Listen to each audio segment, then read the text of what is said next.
discussing Ghana in retrospect.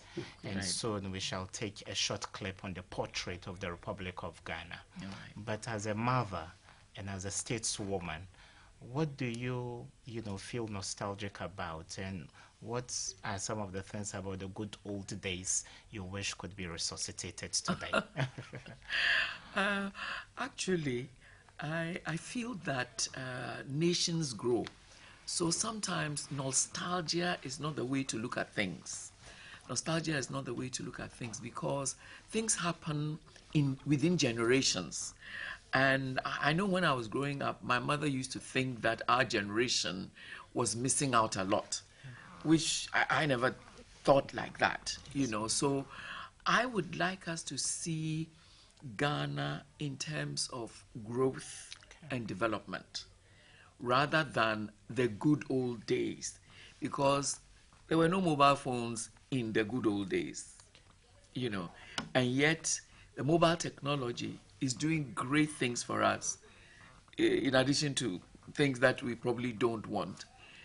Education has spread exponentially. It wasn't like that during the good old days. You consider the middle class. There's a much bigger middle class now than there was. I mean, during my time, few of us could afford televisions, few of us could afford vehicles, few of us would go to secondary school with provisions, and so on and so forth. So in a sense, you can think that at that time there were fewer people and therefore things ran in a certain way. The colonial influence was also quite strong. Of course, our first president, Kwame Nkrumah, was firing everybody, but I was too young. I was too young to be fired up at that time. Okay. So I really don't feel that much nostalgia. Okay. Although I think there are certain things that we can do better. Okay. That's how I'll put it. I would want a succinct answer since we'll delve deeper into the discussion. Okay. There is this issue of female empowerment, and career women find themselves in a catch-22 situation. Should they be in the kitchen, or they should be in corporate offices? In a minute or so, how do you compare decades before now and our contemporary time, so to speak? Interestingly, in the much older days, even if women were not corporate, they were busy working. They were busy as bakers, as teachers, as people in the market selling. So there were a lot of women who were not housebound. Many of them were working. They were working on the farms, you know, they were entrepreneurs and so on. So during that time too, they had to learn how to balance. If you were selling in the market, for example, you didn't go to the market at 9, you went early, which meant that your children may probably not see you. The advantage, though, was that we lived in compound houses most of the time. Okay. So there were other people who were there to help. We had our grandmothers, you know, who probably were available and so on. But I think women in Ghana have been very active. In the past, perhaps not in the corporate sector, but very much involved in the world of work. Okay, thank you so much, Mommy. Apostle, the church has evolved in the past 6 decades or so. Those times you didn't have iPads and projectors. The congregation and those who minister in churches, how have things been tectonically different between now and during the good old days, so to speak? Yeah, all right. I must say that I am very happy about the presentation by Auntie Joyce. I like it, and I wish I could carry her at my back, on my back. You see, sometimes people used to wallow in the old days and say that the olden days were better than today, and I don't agree. The Bible says that those people who wallow, glory themselves in the olden day are simple-minded people. You see, God's work is progressive. So even if you come to the Bible, you realize that the Old Testament is different from the New Testament. You realize that the Bible too has evolved. He is the same God, but he has different means of presenting himself to different communities and different cultures. And if you come to the New Testament, you see God revealing himself in a different way altogether. And that is what we are experiencing now. Now we have the Bible here. You see, this is my phone. I have a whole library on my phone, different types of Bibles, King James, New International Version, American Standard Version, and I can prepare my whole message from this small instrument that is here, this equipment. And that tells you that Christianity too is growing. Okay. Yet, it is that message, that same message, but God presenting it in a contemporary manner to the extent that contemporary people will be able to understand him. Okay, that is quite a profound preamble. Mommy, you delved into some of the major themes we will look at. We will look at education, have a little dose of politics and industrialization in our culture.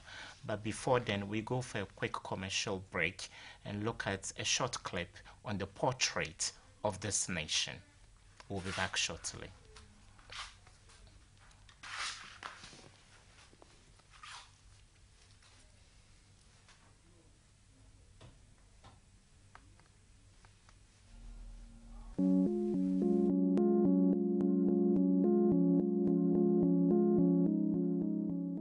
When the first Europeans arrived, getting to the end of the 15th century, they found so much gold. That is why it was named the Gold Coast. It was also the time of the discoveries, the great explorations. So as the Gold Coast was discovered, then you got to the Americas were also discovered. They wanted to have plantations, grow cotton, grow tobacco, grow sugarcane, and they discovered that the Africans they came to meet were very strong. So the Gold Coast became more or less like a slave coast. Ancient forts recall the latter centuries, an era of traders from Europe, a time of gold and slavery, a time of darkness. Emilia Castle was built in 1482 by the Portuguese to protect what they had discovered.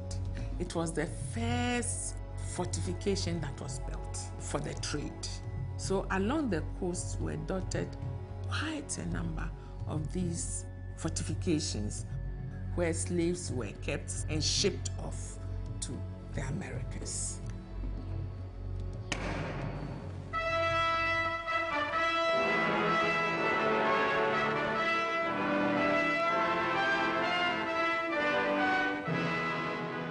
One second past midnight, March the 6th, 1957. The moment has come. Here in West Africa, a nation is born. Ghana is free.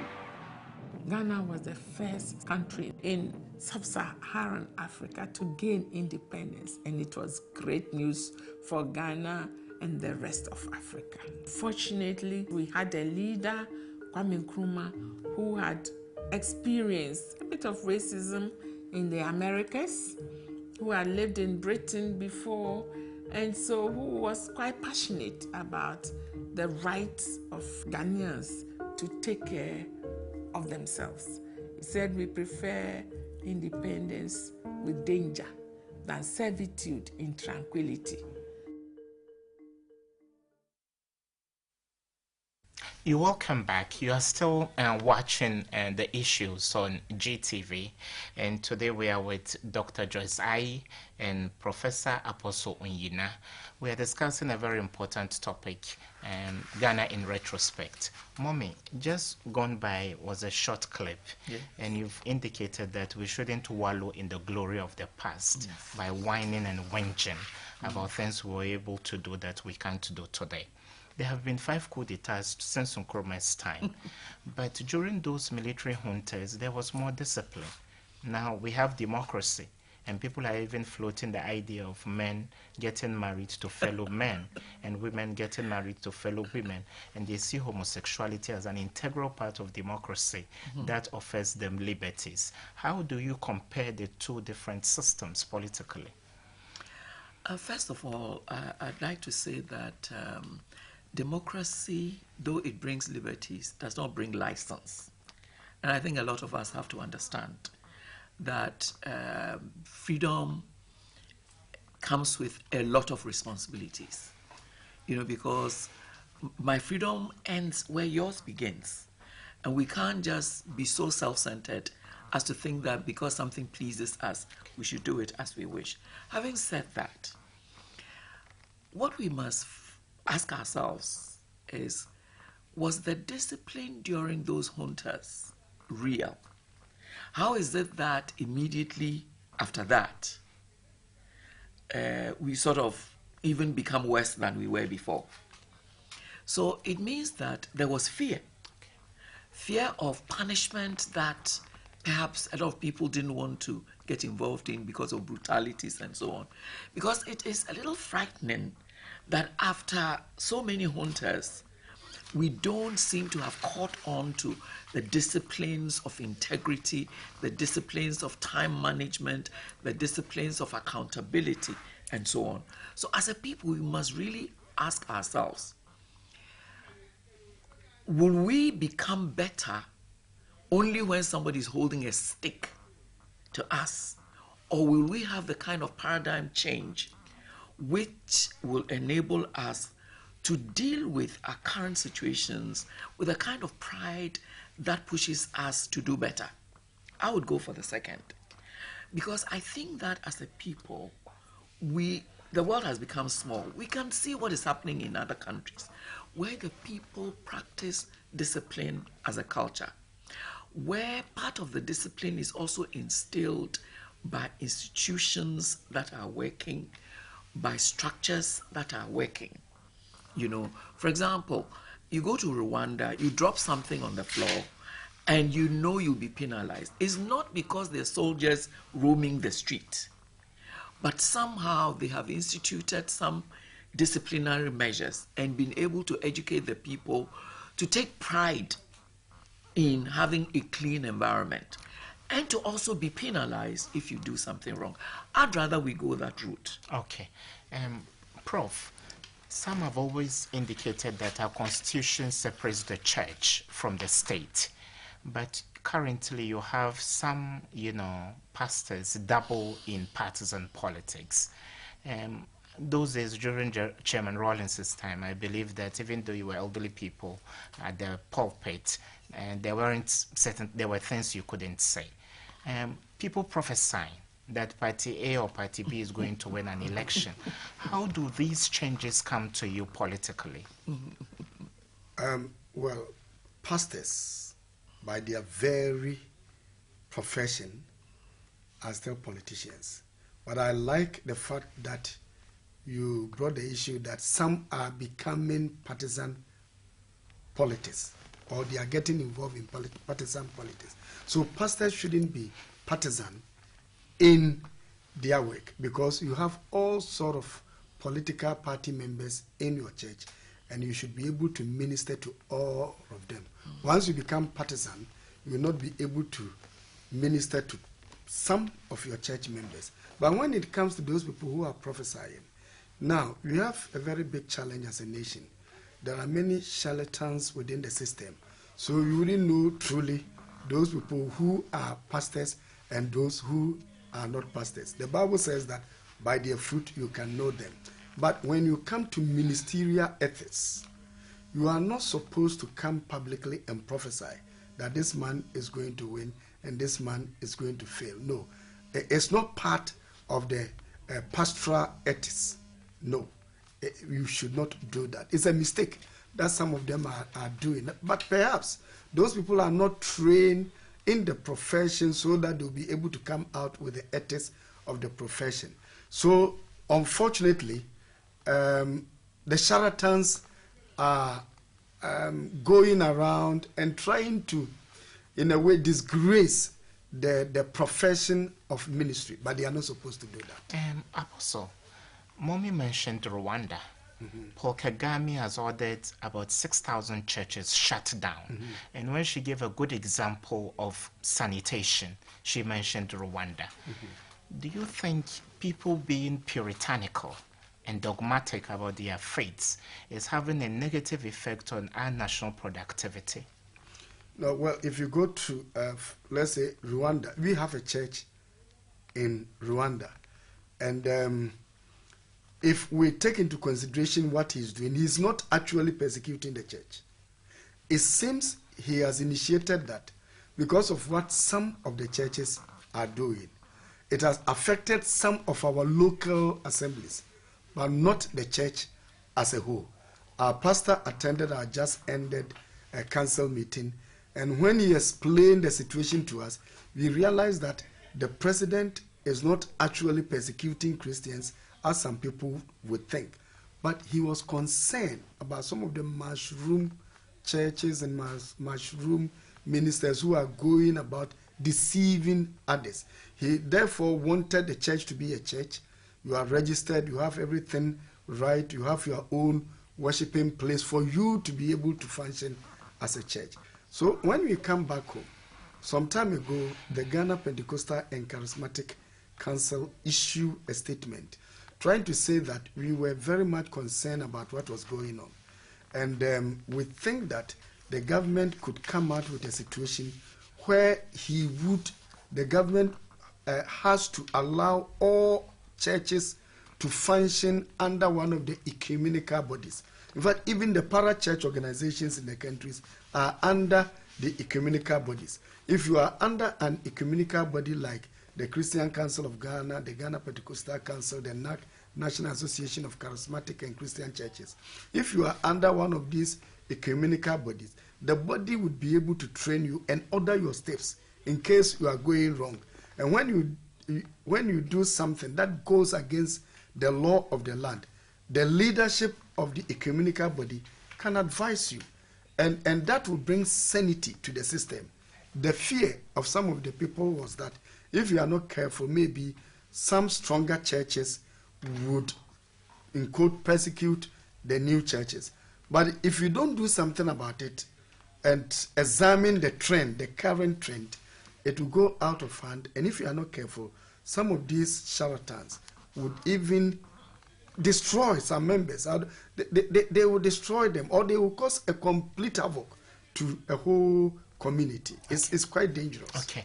And Doc, statistically, countries that poo-poo the idea of tying their umbilical cords to the divine, like those in Scandinavia, seem to be making more progress economically than those of us in the third world that stick so much to matters of religion. Why would a woman go to church 5 times in a day? During office hours, some people even go to church at 12 noon or 2 p.m. or 10 a.m.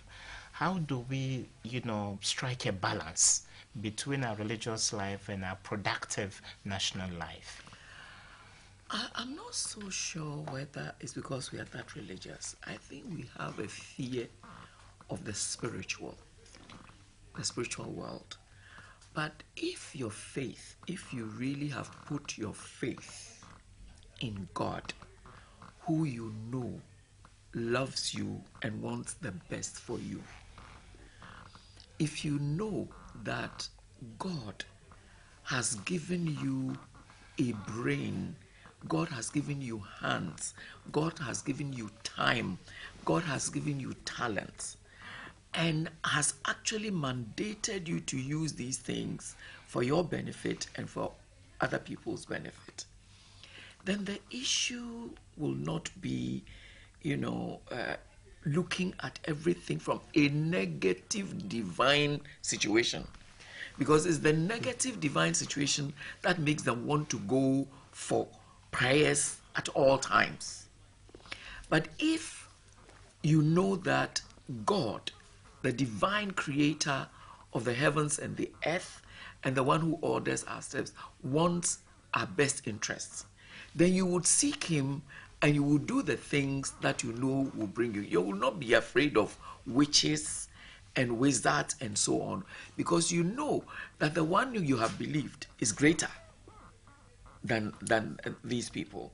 So I think part of the problem is not so much because we are religious. I'm trying to find the word. The word is escaping me. Superstitious. We're superstitious. So superstitious. And because we have not sought. As a Christian, the word of God is what transforms me. That is what I know, and that is what I have experienced. So I would rather spend my time studying the word and allowing the Holy Spirit to help me to understand and to move along than to think that my spending time away from the office, away from the market, away from my entrepreneurial ventures and so on will bring me miracles. So remember also that some of these pastors are really doing it, well, so-called, I would say so-called pastors. No really true pastor would do that. But some of these so-called pastors are running it as a business. The more people come, the more they collect offerings, and the more they also hold people captive. So that sometimes you won't even go and buy a dress without going to find out what your pastor says. So I think it's our superstition, Okay. not our understanding of religion, or of faith. Prof, let's drift a little away from religion. We may come back to culture as we progress. Because I was very interested in the subject. That is my specialty. I think you should allow him to say something, because he's done a lot of work. This is an intervention from Doc. So, Prof, I'll give you one final cherry bite at religion. Sometimes you just cringe watching someone say, bring your passports to a church, then I'll pray over the passports, then you would have US visas. For God's sake, the church is not an embassy or a consulate. So how do we win people away from such blind, dogmatic beliefs, so to speak? And this will be your final take on religion. All right, you see, taking it from where Auntie Joyce said, you realize that in the Western system, it was Protestant ethics that actually transformed them. Their belief in God and their belief that the Christian should work as if he was working for God. I mean, that transformed the whole system, and others had to come and learn from them. If you come to ours, as she rightly said, superstition has been part of our greatest fear. And the wrong concept of God and belief system has taken over. Otherwise, people wouldn't have to go to, as you are saying, church 5 times a day or prayer meeting 5 times a day. I had not done heavy theology when I was the regional apostle for Eastern region. That was in the 80s, late 80s. But when I went there, I realized that my women movement were going to prayer meeting Tuesday, Wednesday, and other things. I called them and I said, no, I don't want you to do this. They could not understand me. Later on, when one of them became a pastor, the wife was the women's leader at that time, the district women's leader. And he said, yes, I have now understood very well why at that time apostle had to stop us. So it's wrong concept. And if you are talking about people, bring your visa, bring your passport, let me pray for you so that you get a visa. What are you doing with the visa? So people haven't understood God very well. Once we understand God, then you know that he works with you, he walks with you on daily basis. Your life is a life of miracle. Once you want to do something, the God you believe will still lead you to whatever he wants you to do. So it's the wrong concept of God that is leading many people astray. Okay. Doc, now on education, you are a quintessential example of a perfect Ghanaian woman. Now, people... That scares me. Those times there was so much advocacy, send your girl child to school. Yes. Now, girls and boys go to school, and there is an association for unemployed graduates. Yeah. Captains of industry have complained that the standard of education and the curricula we use are not up to scratch. Where have we gone wrong? Those days I learned when you were much younger, businesses would be, headhunting you while you were in school at the University of Ghana. I think there were fewer. The population has exploded. But is the population argument strong enough? It is strong enough in the sense that, remember, when we were in school, there was Legon, there was KNUST, there was UCC that had just begun, and then some polytechnics. Now begin to count how many universities are available. That is an issue. Plus, we've gone through periods of what I would call, our businesses have shrunk. Businesses have shrunk in the sense that things have become difficult. The foreign exchange was difficult to get, and so that even if you were running an industry, going to bring equipment and so on, now things are getting better. Also, government itself was the largest employer. Now, government can no longer be the largest employer. And when I say businesses have shrunk, there was a time when SCOA and so on were even trying to, assemble cars and so on. Now, we lost all these things. The service industry is exploding, which is good, but you need skills. Sometimes I argue with employers. No one, not even in the West, no one leaves university and is fit for purpose. All right. Nobody does. You have to give people the chance to learn even the culture of your place of work. What I will agree with them, though, is that there are some soft skills that we're not teaching because we don't think these are examinable. For example, communication. Okay. Communication is a very important thing. Time management skills, human relational skills. These are all very important to make somebody ready for the world of work. But surely, every employer must help the new employee to fit into the culture, and the technology with which they work.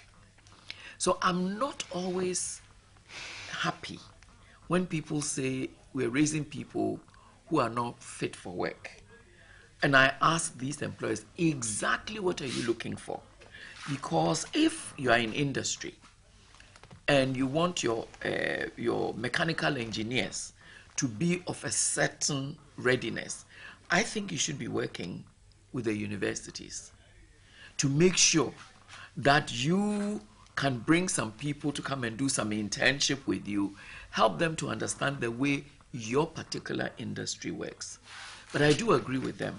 If a person comes from the university and cannot even communicate one sentence right, is unable to read a script and work from it, you're an engineer, they give you something to read and work, you can't do it. That is a definite problem. Okay. That's a definite problem. Prof, the church has over the years made heavy investments into the educational sector.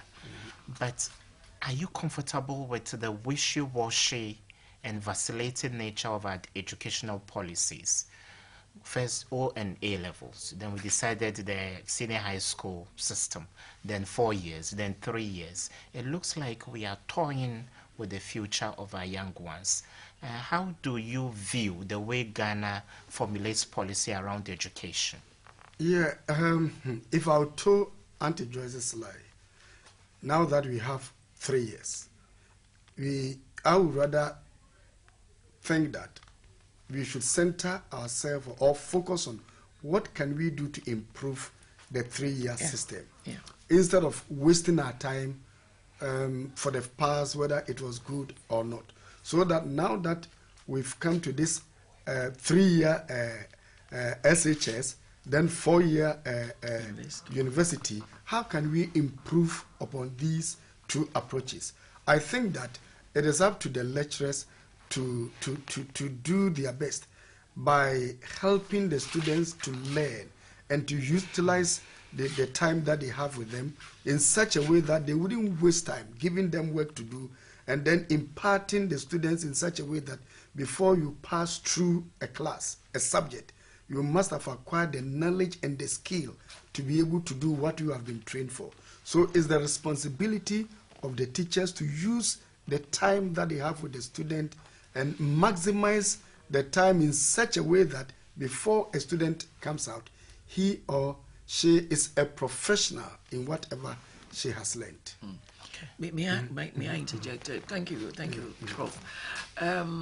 You know, I think that theorizing is getting the better of us, because every theory has practice. Assuming you were learning computers, you learn the theory of how to, but if they don't teach you how to actually use a computer and what you can get out of it, then all the knowledge you have acquired is useless. And I think that we've got to a stage where we need to recognize that every subject has application in life. A lot of people, for example, don't think that geometry is useful. But geometry teaches us angles and squares and so on. Are these not necessary? Here we are sitting around a round table, and the people who designed this had to apply the knowledge of geometry to some of these things. But are we even made to understand that arithmetic is an everyday subject where you go to the market or you go to a shop, and that you have 10 cedis, you bought something which is 2 cedis 50. So you need to know your fractions so that you get the right change. We are not making the subjects we're taking applicable. But this is what the new system of JHS and SHS was supposed to help us understand. Okay, I'll go back to Prof. And I'll ask this question blatantly on vocational and technical education. Mommy has mentioned quite a few friends. In China, they don't speak English, but they make airplanes, they make all the things they need. They make warships. I'll give the example of your colleague in ministry, Apostle Kojosafo Kantanka. He's making cars. So why don't we get universities to partner him so that we tailor-make our curricula to suit an industry we want to build? Or is it about speaking English or learning only in the Queen's language that you think your educational system is sufficient? All right, thank you very much. I think exactly this was the issue that Auntie Joyce was trying to bring out. I am a technical school product. I started with Tamale, Sunyani Technica, before going to Tamale. And at the elementary school, I was very good. I had to pass all the 3 examinations that I took. But my father had heard that technical education was very good. So whilst the teachers wanted me to go to secondary school, he wanted me to go to technical education. When I went to technical education, at Sunyani, I think Sunyani Technica was very good. At that time, we called the basic one pre-tech. In other words, pre-technical. And then after that one, because you do the technical education proper. But when I went to Tamale at that time, the system was very bad. And I had even wanted to come back to Sunyani. I could not understand why I had to be sent to Tamale. Well, but for me, as a pastor, I thought that God had destined me to be at Tamale at that time, because that led to my call to the ministry. But when I went there, I was studying carpentry in January. Unfortunately, the tutors there were very, very, very poor, bad. I mean, students, we were about 31 people, only 5 of us passed. The teaching system was poor. The tutor would not come to class, so students wouldn't come.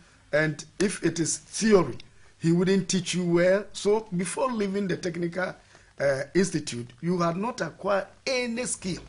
You will not be able to put what you had learned into practice. And when I left there and I was employed by the State Construction Corporation, they had to train me in costing and estimation.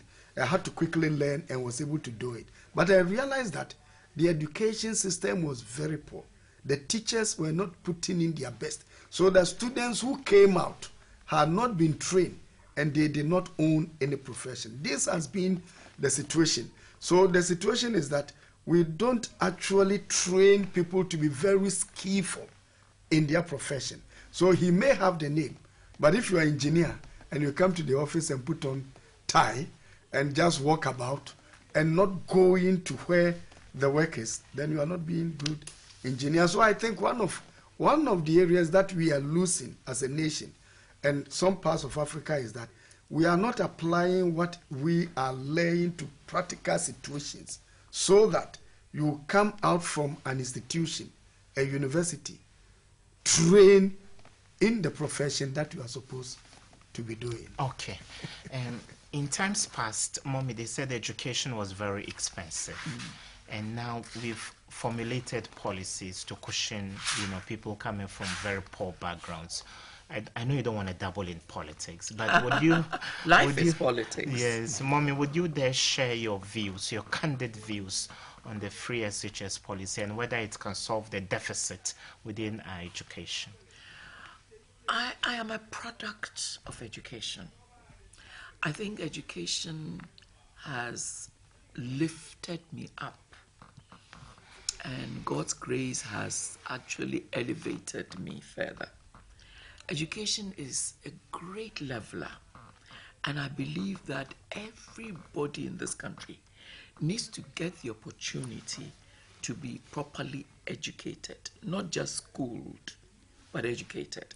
Because education that does not make you realize that what you're learning has application in life is no education.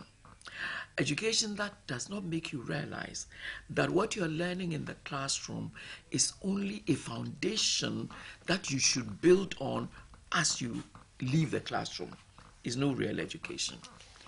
I believe that what the president, I haven't talked to him about it, but I believe that what the president is trying to do in this free SHS is to actually build human capacity, because it is human beings that you need for every kind of development. Now, if there's no equity in the raising of human capital, then you would have a Sunyani Technical School, which is good, Itamale one, which is bad, somewhere else, which is middle, and so on. So we really need to focus on raising a solid human capital, so well educated, and as I said, educated in the sense that they would recognize that whatever they are learning has application in life. It's very important, because whatever you learn is important, and this is where the humanities come in. For example, a lot of people feel that the languages are not important, but believe me, if we hadn't been taught language, how would we express ourselves? So the languages are important, and I'm glad that the Jumakon Institute of Languages has been revamped, and now even people are doing Ghanaian languages to PhD level. Oh, great. This is going to help significantly, because the best policy for raising children is to teach them initially in their mother tongue, help them to grasp all the learning processes as you even introduce them to a foreign language. English as a foreign language is wonderful for us in this country because there's so many other languages. Being united with English is good. So we need to really begin to focus on the kind of subjects which will make somebody a well-rounded, educated person. Thank you so able much. To function. And we'll soon go for a quick commercial break, but you can interact with our guests by sending your WhatsApp messages to 055 61034 05555 61034. We go for a quick commercial break. Stick and stay with us. We'll be back shortly. But Ghana has no reason to fail as a state. Why should a country endowed with rich natural resources be counted amongst the poorest in the world? Why should the citizens of this country be thirsty while they sit next to an endless and abundant pool of water? These thought-provoking questions continue to cry for answers from policymakers. The first edition of The Issues, your platform of social accountability, was informative and educative. We take it a notch higher by broadening the scope of our national discourse to tackle critical issues that have a direct bearing on the socio-economic well-being of Ghanaians. Do make a date with me, Irbad Ibrahim, on The Issues, every Thursday only on GTV, the authentic and trusted voice of Ghana.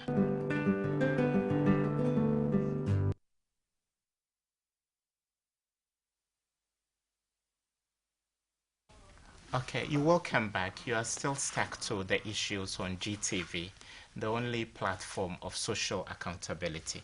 And Prof and Doc have been making very interesting observations. Prof, I liked the bit where a mechanical engineer of, high standing has a broken car, and a mechanic from the shoulder of the street who didn't even sit in class one has to come and work on it. And people who go to technical schools are seen as second fiddle, so to speak, to those who go to high schools. Would you, and this is how far God has brought you, what word of advice would you have for parents? Yeah, actually, when I went to technical school, I regretted because those people that perhaps I could see myself as having the natural talent of intelligence more than them, were able to go to technical school, secondary school at that time, and then go to the university. My younger brother, for instance, was highly intelligent. In fact, when he started class 1, he too went to technical institute. It was only once that he was second in position. And that time, he was sick and was admitted at the hospital for 1 week. But he ended at technical school doing painting and decoration. So I realized that our technical school system was not up to a standard which was actually encouraging for people to go. And that is why others had to look down upon them. But now I've realized that the educational system is encouraging technical in the education. It has been upgraded to such a level that when you go there, you'll be able to tap on whatever you want to do. So now there has been a great improvement in technical education as we have technical universities. And one thing that I would advise is that those people who go to technical education should not be looked down upon as people who are not intelligent, because everything on earth is important. As we are here, we need a chair, we need a table, we need water, and these things would have to be done by people who are very, very skillful in practical issues. So we should encourage our children in the areas that they are very good. One of my grandchildren, a child was named after me. Many children have been named after me. And one of them stayed with us when I was just in Accra here as the rector of Pentecost University College. The child was not he didn't have that sharp memory, photographic memory, retentive memory. But he was very skillful in designing and other things, a male. And now he has been able to go to university doing designing. And he's doing very well. Now in his final stage, he'll be completing this year. And if you look at how he is doing, it tells us that we have to encourage people to measure at the area that they are good at. Okay, thank you so much, Prof. Doc, and we delve into the arena of industrialization proper. And post-independence, there were about 300 and some change factories dotted across the country. That number has disappointingly whittled down to 87 or so. 86. 86. So what has gone wrong? Many things. We started off not having any industries at all, in the sense that even where we had the industries, we had to import practically everything. And we didn't encourage industrialization of our own. Now we're talking about Apostle Safo Kantanka and so on. We need foundries. We need where we can do bolts and nuts, starting from scratch. we've just sort of settled with welders and so on, but we need to go beyond that, where we even use machinery to craft, objects that we need. Ghana is still an import substitution industry kind of country. Whatever you want to do, you have to go and buy the machines from outside. And if you don't take care, you have to also bring the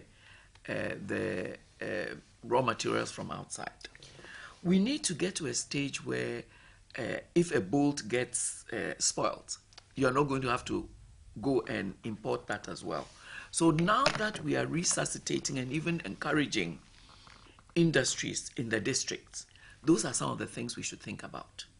For example, if somebody is going to do some juice, is it possible to build that all that the person needs here in this country?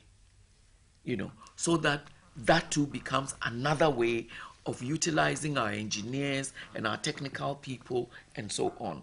So I really believe that we must move further and further away from the import substitution and begin to, that's why the president is talking about a whole value chain for bauxite, for example. You do the bauxite, but somebody else does the alumina. You go and buy the alumina, you bring it back, you go to the Valco to do the foundry, and so on. You need to have that kind of chain where everything that you're doing, at least you have a way of doing that. That is the only way we will truly industrialize. Prof, government is being gracious enough to think of the idea of one district, one factory. We always mention Malaysia and Singapore. We are envious of these countries. We say we started off with them on the same footing. But at some point, they had to be inward looking. So, extrapolating what Mommy is saying, can Ghana pass legislation to ban the importation of certain basic things? You mentioned examples. Virtually everything around this table was imported. Can't we have such a radical policy to make sure Ghanaians can be on their feet now that we are talking about Ghana beyond aid? I don't know whether that will work. First we have to believe in ourselves. Now there is no belief in ourselves. Many Ghanaians think that things from outside Ghana are better than things from within Ghana. I happened to be at a conference where one white man, I think he was a French, telling me that he worked in Ghana here on furniture. They had to export the furniture to, I think it was to Togo. And then somehow they had to send it to France. And then he saw that same furniture in Ghana here. At a higher price. At a higher price. Because if someone said it was made in Togo, it wouldn't be patronized. Yes, so it was made in France, whereas that thing was made in Ghana. It was a white man who was saying these things. So we don't believe in ourselves. And then we don't encourage one another. You see, it seems many people still want quick money and not very patriotic. They don't love the nation. So when something is given to somebody at all, the person will not think of making it in such a way that it will benefit the general public, but what he or she would get from it. So instead of giving it to the right person, the link person will give it to the wrong person. And these things are quite destructive unless we begin to believe in ourselves and be patriotic. If even we institute such a law, people will bypass it and rather worsen the situation because they will go through the dark side of it, secret. They will just work around it and then increase the price instead. Prof, how do you feel when we import tomatoes from landlocked Burkina Faso? Sad. Onions, sad. And they don't have rivers, they don't have creeks, they don't have water bodies. But Ghana is Eden when you come to think about it. When you talking about rivers, what we're doing to our rivers. This land is awash with rivers and would be fantastic, not only in dams and so on, but for irrigation. But we would rather destroy. Anyway, we need to really begin to... Mommy, during a champion's time, there was Operation Feed Yourself. We were doing fine. Can't we be that radical? Yes. To say that but in the next 10 years, we aren't importing anything and we see how things pan out? We could. But then, wouldn't it be better if you grew something in your backyard, and I did, and Apostle did, so that those who import these things would have no market? Because somehow a critical mass of people are doing what needs to be done. I think that sometimes it's not so much the legislation. When you do the legislation, the implementation of the legislation is done by us who are not practicing what Apostle said, patriotism. But I think that if many of us would decide to utilize what we have, you know, how many of us, for example, boast about eating local food?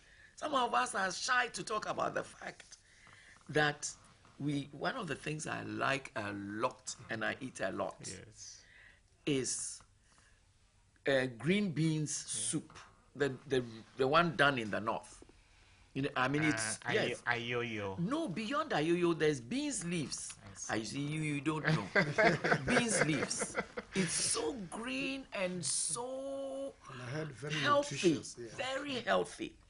Of course, if you're not used to it, the level of the green may put you off unless you start tasting it. Okay. So we need to begin to recognize that we have a lot of things around. Okay. Why do corporate people always wear what you're wearing? Okay. That's a good question. Yes. I'd like to see you with a local fabric as a jacket. Yours looks very colorful. Yours looks very colorful. A local fabric as a jacket. I'll give it a try. Yes, I'll give it a try. To this. In closing, will do this. Yes. Also. In closing, I'll take your thoughts quite briefly before you have a minute each to wrap up. Apostle, you made a point that the issue of inferiority complex within our industries is one of mentality. His Excellency wears Ghana. He talks Ghana. Is it enough? Does it suffice that we put on African wear?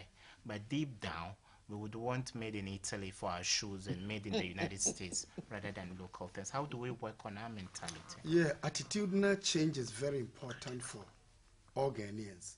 If we are able to teach, practice, for people to understand why we do what we do and for them to adopt such and change our mentality, then you'll be able to do good service to our nation. Until we have done that, we will struggle, go up and down, unless we change our attitude.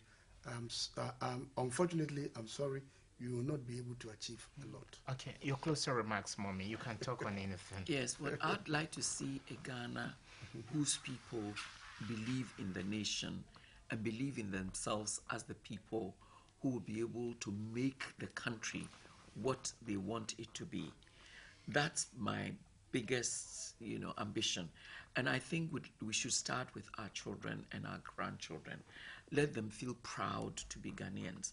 Let them recognize the many opportunities that there are here in Ghana, the many gifts that we have, the plethora of resources that we have, and how we can use knowledge, technology, and so on to utilize it for our good. Okay, thank you, Mommy. I'm hard pressed for time. Your closer remarks, Apostle. Yeah, I'm very Ghanaian, and I would like Ghanaians to believe that we can do it. We don't need a white man to come and control us. If we apply ourselves to practical situations in Ghana, we can achieve what we want to do as a nation. Okay, all too soon, we've come to the end of today's edition of The Issues. We've been privileged to have had senior citizens in the studio. Dr. Reverend Joyce Ayi, a senior citizen and president of Salt and Light Ministry. Mommy, thank you for making time. Very much. And also Apostle Professor Opoku Onyina, outgoing chairman of the Church of Pentecost and a member of the National Peace Council. Thank you so much, sir, for making your time. Till we come your way next week with another edition of The Issues. Stay blessed and always watch GTV. Take care. Okay, Mommy, thank you so much.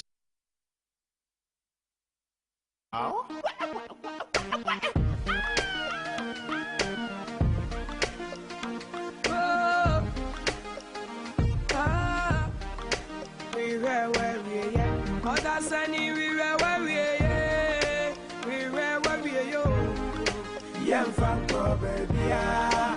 We were where we are. Oh, that's a new we were where we are yo. Baby fanko baby ah. We were where we are. Oh, that's a new we were where we are. We were where we are yo. Yes, we were fanko baby ah. We were where we are. We were where we are. Where we are yo. We are simu fanko baby ah.